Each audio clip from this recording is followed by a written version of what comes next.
My name is Sofia Ehrich, and I am an art historian, researcher, and curator of multisensory experiences. I spent the last 3 years working on Automotive, a project dedicated to olfactory heritage, which left me forever curious about the sense of smell.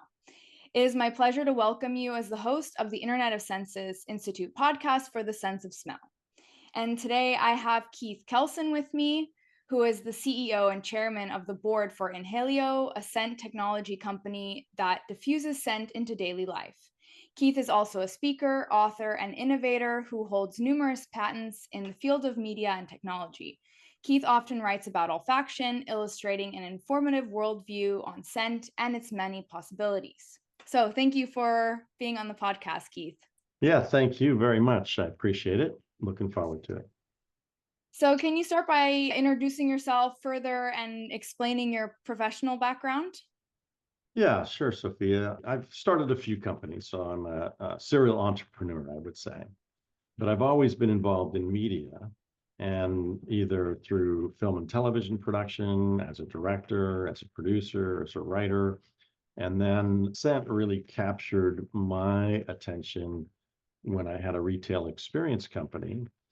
And we were doing the interactive technology for McCormick, the spice company. And so what we did is we created a game called Guess That Spice, where you touch the screen and cardamom and pepper were coming out. And I was watching people's reaction, and it was really amazing. They were just captured by it, delighted by it, laughing and having a great time. And I go, there's something really interesting here. So that's when I wanted to create a platform for the nose, which is different than just creating a device. And people have tried this before, but we're the only ones that have been successful at it. So I'm pretty excited about the combination of technology that we put together and all the software, et cetera, that we've done. So that's a little bit about my background. So, the experience that you just explained is really interesting because it directly connects people very easily with scent because you're using spices, which everybody uses in their kitchen. And so I also love this kind of reaction that you had, like people are so excited about smelling scents that are from their kitchen. Yeah, I mean, you remember when you saw like HD for the first time, it was like, wow, that was like, whoa, that's pretty amazing. It's like a window, it's no longer a picture. It's that kind of reaction that I was seeing. And that's what really started me on this path. Yeah. So, I guess this kind of leads into the next question, which is what fascinates you about the sense of smell? Well, I think one of the challenges that we had were bringing something that can be used in a lot of different places as a platform. So when I think about how smells affect us every day that we don't really realize, because one thing we do know is that every time you smell something, there's a hormone release. That hormone causes an emotional reaction, good, bad, or indifferent. So we look at the mood mapping, the essential oil part of it, the fine fragrance part of it, and we really try and create an experience that is the canvas for well-being, right? It's transforming these mundane environments into landscapes of health and mood enhancement and immersive experiences, and including lighting, scent, and temperature, et cetera. All of these, and music, all of these things come together to create this multi-experience. We stay in the scent lane, but we have, software that ties in with music, that ties in with lighting. That's an important part of the experience. So that part, I think, bringing all the senses together is really, I think, really one of the big goals of the company. So then what is Inhalio? Can you explain a little bit more about the company? Yeah, so I mean, we do envision a future where this whole scent is being deployed in multi different environments, so that it can really be about this kind of canvas for well-being. I mean, our cutting edge scent technology is at the forefront of this vision. aiming to redefine on how people interact with their surroundings on a fundamental level, because I mean, scent is the most basic, most primitive of our senses. And if you can start there, then you've captured that individual in that experience. So it's really trying to integrate those diffusion systems into daily life and offering this personalized experiences that elevate the quality of life and foster this well-being and really create these memorable moments. And why does the sense of smell, why is it important for these different experiences? So you've talked about entertainment, you've talked about well-being a bit. So why does the sense of smell have a place there in entertainment as well? Yeah, I mean, if you want an immersive experience and you want to create an experience that is just like life, especially in entertainment side, you have to have a sense of smell. I mean, can you imagine being in space without any sense of smell? No. If you're going to live there, you have to have these things that make up the world that we're surrounded in. And yeah, stop, smell the roses, take time out. But if we can provide these things that are even beyond that, and what I mean by that is, typically you have fine fragrance, they created an emotion, of course. You have mood-based stuff, which is very specific on creating those emotions. You have the essential oils, which is all about the wellness and health and well-being for people. And then you have what I call the functional sense. This is a very, very key part of what we're doing. What's amazing to me is that, because the olfactory system where it sits, you have it tied into not only the emotions, your memory, that's very well known, but also involuntary systems of your anatomy. These are where the functional sense can have quite impact. Like, for instance, there's some formulas for sleep. There's formulas for malodor. There's formulas for motion sickness. There's formulas for taking viruses out of the air. So these are all functional things that I think will enhance people's well-being, de-stressing, et cetera, et cetera. And how do you do that in such a way that it's seamless to the user? In other words, if my Apple Watch and notices that I'm stressed, can I just release a scent? Absolutely. Our technology can do that. And then we can track it. We can see how stressed you are, or how de-stressed you are, and ask you, hey, next time you feel stressed, do you want this scent released? Yeah, why not, right? So I think these are all things that technology is capable of, but it's really about the applications and the users and the individual person that gets the big benefit of what we're doing. So that's, I think, one of the most exciting things. It's not just about things that smell good, right? It's about actually how our technology can really help enhance people's lives. And so Inhalió is a company, it's the company, but it's also that you have devices Well, and what we scents. have, yeah, I guess what we have is we have a full stack of solutions. We don't build devices. We don't even build the cartridges. We license the technology. We do the infusion. We have an infusion layer where each scent we take in, we do algorithmic studies on it to make sure that it's released properly into the space. Then we have the diffuser stack, which is all about the hardware and how that diffuser releases the actual scent. And then we have the apps and in-dash for automotive and apps that can be used. But what ties that all together is the cloud. We collect a lot of data on what's happening. We know when people are using scent, we know which mood they're in based on mood mapping. We can tell if they're stressed, if they give us access to their health side of it. So there's a lot of data that we're collecting on people that are actually using scent in the marketplace with devices that have been built. So Aqua de Palma is a fine fragrance brand. That's one of our customers. They have a smart diffuser out. Philips has a car diffuser out in the marketplace, and we're doing it for major automotive companies as well, which you'll see in the next few years, and also for essential oil companies. So all of these products are now just coming out into the marketplace, and we're seeing fascinating data of, well, why is somebody deploying a scent on this day at this time with this weather, whatever it might be. But getting back all this feedback loop is something that nobody else in the world is doing.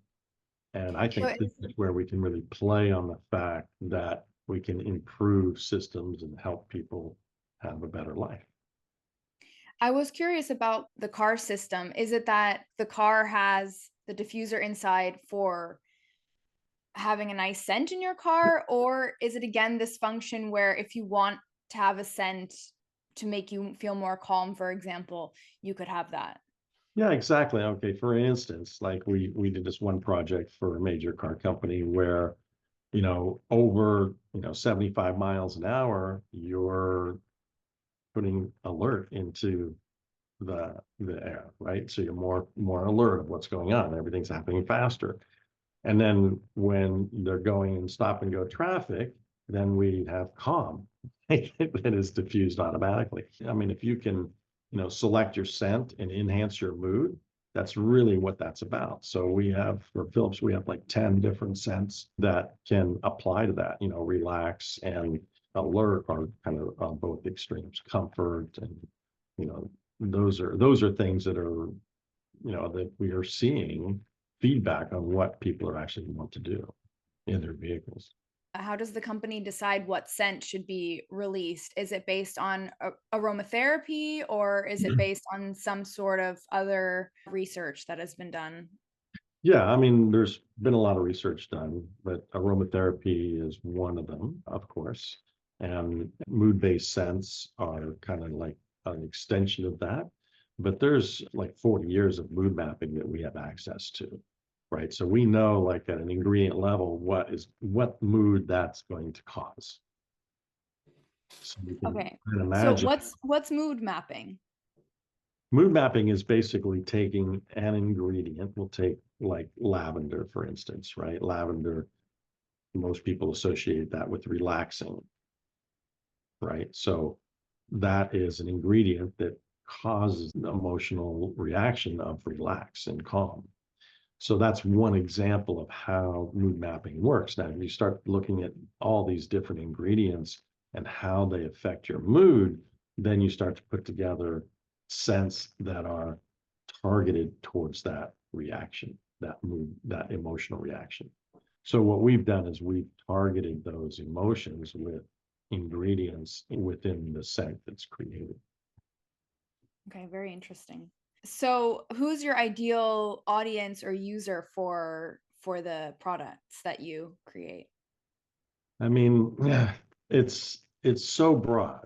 The platform is so big and it will infiltrate in so many different ways, not only in your home, but in businesses. You can already see that with people that do their hotel lobbies, for instance, the signature scent, but hotel rooms, getting better sleep at night, in the vehicle, that's just one application. We also have applications for the metaverse, for virtual reality and creating more realistic experiences. So I think that because of what we did when we set out to build this, it was more about creating a platform that's very broad and has a lot of different applications. We have applications in the home with consumers. We have applications in the automotive sector with applications. We've done experiments in senior care facilities, helping people get up and exercise better.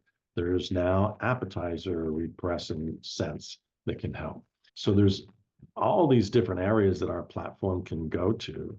It's really about our customers and what they want to do. I think that's what leaves the door wide open because the technology platform is there. It's just what do you create or what kind of device do you create to get that response you're looking for, and also give the person the experience they're trying to go after. And in the metaverse, how have you applied the technology there?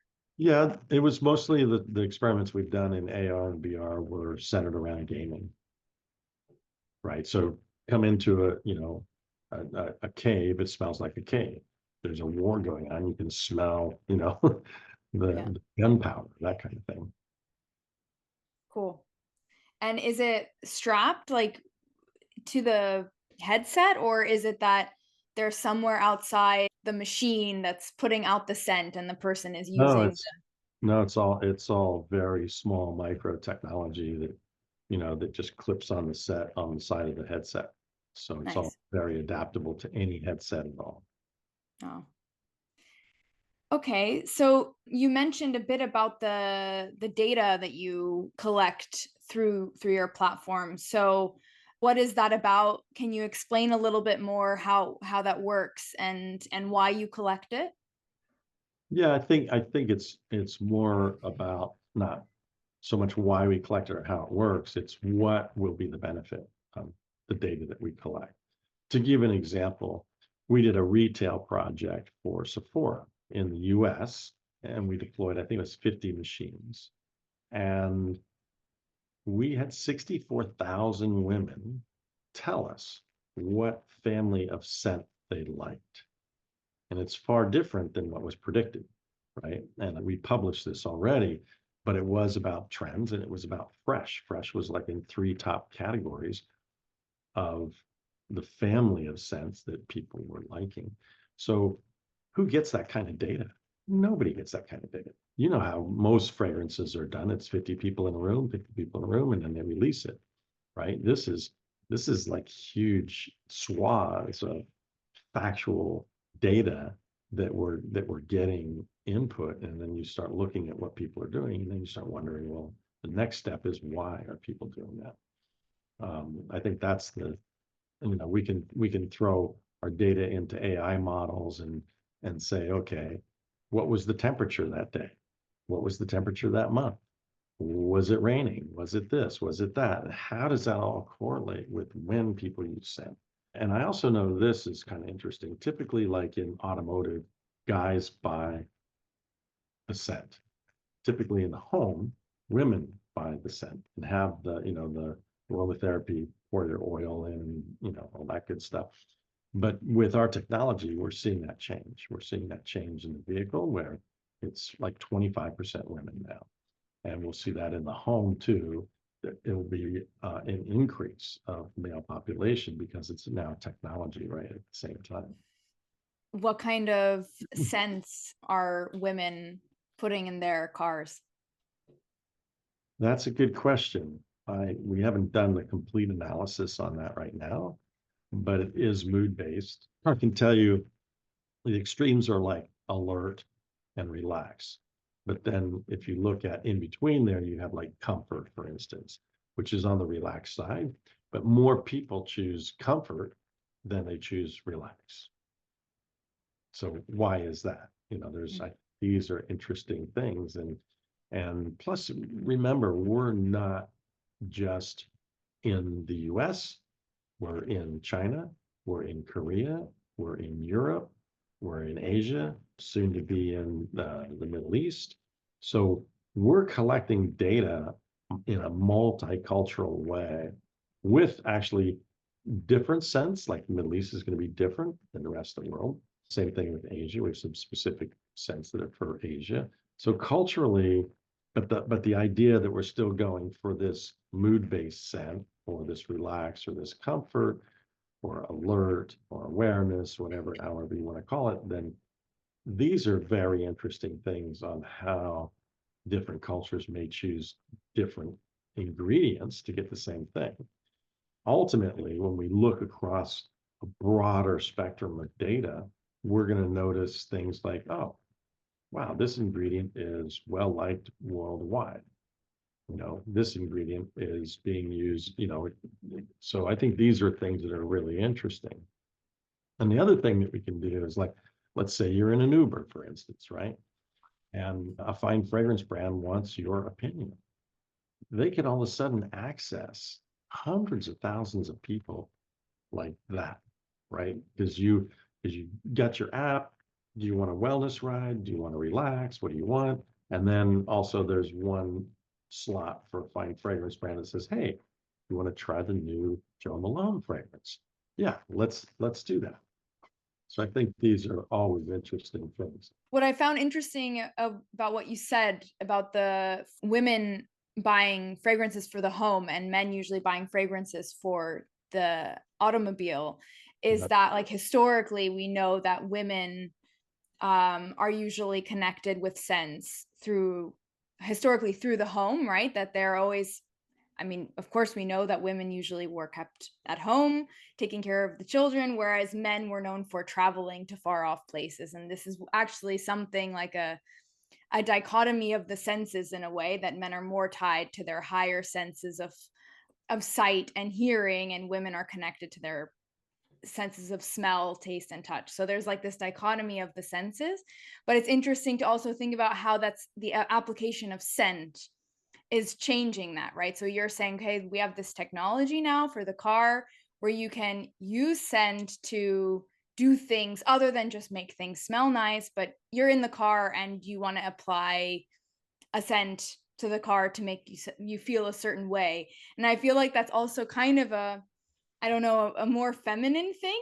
I don't know if that's the way to say it, but kind of, yeah, to use scent as a function, like that it now has a function in the car rather than just hanging from the dashboard in some way. Yeah, I think that also applying technology will, cause different people to interact with it. And not Yeah. saying that women are going to interact less with technology or more with technology. That's not what I'm saying. But there is a factor that guys are usually setting up the technology, right? That happens a lot in a traditional kind of sense of the way things work. And so I think that's why we're seeing more men interact in the home with scent and becoming more aware of it. And in the car, our technology is really simple, right? It's easy to use. I mean, you just load the app up, it connects with the thing, you start pushing the buttons. It's so on the app. So it's really simple. And I think that the other thing in the car is that because we're mood mapping things, I think women are more interested in that emotional connection and how that can enhance my drive. Yeah. And so do you have any more examples of the data that you found through using the technologies in the car or in the home? I think we're still gathering it. I think one thing we did find out, which is kind of interesting, we threw a bunch of data into models around temperature, and we found that as the temperature got warmer, more scent was deployed. We Hmm. don't know why. We just noticed that that was a data point. So that means that people wanted scent to come out of the machine when it was warmer That's outside. that's what this is just a small swath of data, but yeah, that's one thing we discovered as far as the data is concerned. I mean, there's so many more things, because we do know, not by the individual, but anonymously when people are deploying a certain scent, what time of day they're deploying that scent, what day of the week they're deploying that scent. So those are all really fascinating things when we look at the data, and then the emotional side of it. What day of the week is most people deploying scent and what time of day? So those are all, I think, really fascinating things that we're learning. It's kind of connecting to our synesthetic sense, right? That on a, I don't know, warm day, we might associate more with lemons and citrus fruits or something like that. Whereas when it's cold outside, we might want to smell something warmer like cinnamon or nutmeg. So that's interesting. Yeah, we haven't tested that, but it's a good thing to look at. Yeah. So, can you explain a little bit about your dry air technology? Sure. What we do is we have special polymers that we infuse with the oil. No alcohol, no TBG, none of that. So there's no allergens or anything of that nature. And the biggest difference, once that it's infused, it is a dry polymer. And what we do is we basically deliver molecules of scent into the air. Okay, that's important. We're not delivering droplets of oil into the air. Big difference. It's very low VOCs, and it's actually practically no allergens, right? And you're not getting that droplets into your lungs. This is a big issue, I think. It's just becoming realized, and I think our technology addresses the health benefits of that. Because remember, what happens usually in a home with somebody pouring oil into, hot water, it's causing two things. It's either lighting a candle or whatever. It causes things like carcinogens are being put in the air, right? Not good. In the case of the hot water and boiling it up, or deploying droplets or nebulization or any of that kind of stuff, you're putting droplets of scent into the air, which is settling on things. It's going into your lungs. So I think these are just not healthy. And you only need a few molecules to recognize a scent. That's all you need. Once you do that, then and you're familiar with nose blindness, I mean, your audience might not be, but nose blindness is when you smell something once, you can't smell it again until it goes away or is increased in its intensity. So one thing we do with our algorithms is we deploy scent in a cadence as such that it's right for that particular scent. We wait long enough, that's part of the algorithms, but you smell it, you get the emotional benefit, it goes away. You smell it, you get the emotional benefit, it goes away. As opposed to these other systems that are always on or in the air where you don't get the benefit anymore. You smell it once, maybe you'll smell it every once in a while when there's some when there's wafts of air that clear the air, but most of the time you're not getting the benefits. In fact, there was one study done where they took a spa and they deployed, I don't know, I don't remember if it was lavender or something like that. And what they found is that it was great for the first 45 minutes. Then it became an irritant, right? The nose is like, I'm done with it, right? I've smelled it, it's done. So I think these are important things to keep in mind, when looking at what we're doing. We've really thought this through and looked at studies and done studies of our own, to really create something that is healthy, advances wellness, and you're actually getting that emotional benefit. Yeah, and the dry air technology is also probably important for the spaces in which you deploy the scents, because if you have these droplets going out in a car or in an entertainment space, then those things are going to stick to everything it touches, and then the scent's not going to go away. You're not going to be able to switch them, right? So it's also important. Yeah, we can change scents in an instant, right? Within 5 to 7 seconds, you can change a whole vehicle scent immediately. Yeah. So it's really easy because we're just dealing with molecules of scent and not the droplets. Yeah. And so what's next for Inhalio right now? What are you up to? Well, we're expanding the team, we're expanding the market, right? We have the technology is done and we've been proven it in the marketplace. So now we're looking at working with more large brands to create products that are using scent and start to integrate this into a bunch of different environments, right? So it becomes like, like your iPhone. It's just part of your life. I think this is the goal of the company, is to really make it ubiquitous with society, where scent is just part of everyday life, and you can enjoy that in a different way and in more ways than you can today. Yeah, and I think in many ways we're trying to get rid of scents, right? So it's great that you're trying to bring The them goal. back. That's the main goal, because it's usually scent. When people think about scents, they think about smells. They think about bad smells. And, I mean, that's normally what people think of. So when you start talking about these positive benefits of how scent can enhance your life and create these immersive experiences, then it becomes something very interesting and validating for, I think, for humanity. It's like, ultimately the idea is to create a better environment for us as humans. Yeah. And we're also digital now. So the Yeah. sense these smells can ground us a bit. So it's great. Yeah, I mean, we've combined the whole digital world, right? So there's this whole, what we call the digital scent transformation that we believe that companies will be going through. And they'll be looking at our technology to help them do that. Because going from like Automotive, for instance, going from, something you spray on your body to something that's being deployed in the home with a digital device. Wow, that all of a sudden now I've extended my brand into the home on a daily basis. So you can look at wearables, you can look at, things like, in the hospitals, for instance, helping people relax before surgeries. I mean, there's so many different areas that our technology can be used in because it is safe. It's the lowest VOCs you can get. Power consumption is practically nothing.